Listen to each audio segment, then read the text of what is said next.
Let me show you an example of the Assist Sketch Understanding System in operation. I'll draw a simple mechanical device and show you that the computer understands what it is that I've drawn.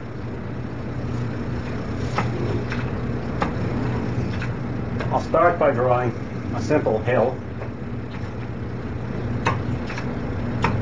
I'll anchor it to the background.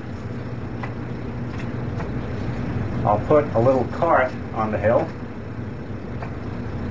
give it wheels, pin the wheels to the frame with some axles, and then indicate that I want gravity.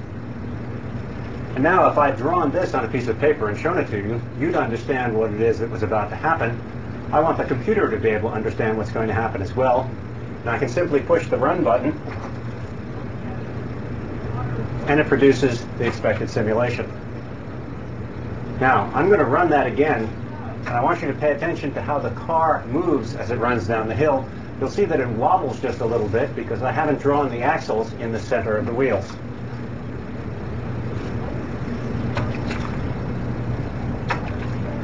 Now, one of the nice things about an online environment is we can have the advantage of having it feel like paper and yet be able to do things that are not possible to do on paper. For example, I can take this and decide that I don't have it in quite the right place, and what I'd really like to do is move it just a bit and put it over here. Then I'll run the simulation again with my new conditions.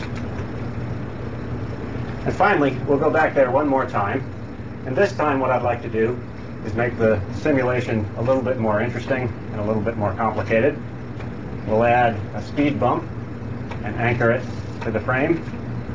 And we'll add a pendulum. And now let's see what it is that our system is going to do in operation. It still manages to make it over the speed bump and head on down the hill.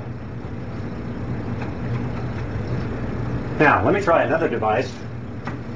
This time, something a little more similar to the kind of thing that might happen in a real design environment.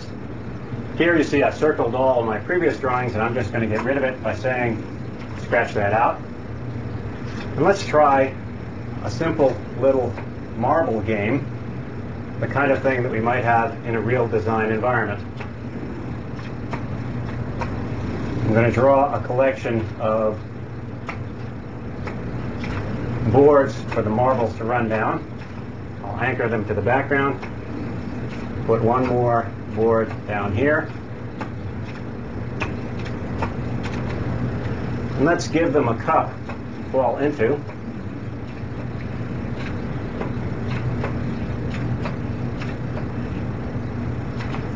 And just to make it interesting,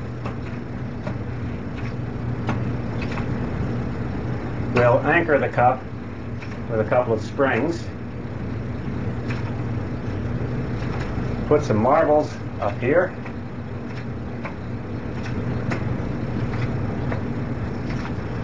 okay, now let's see what this does.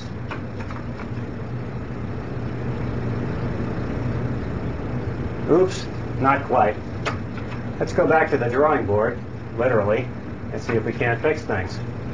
Suppose we take this shelf and move it a little bit, and then let's take this shelf over here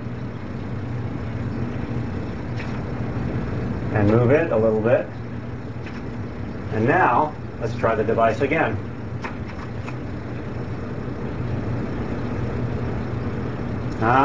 Still missed. One more shot at it. This time let's try grabbing the cup, changing its location.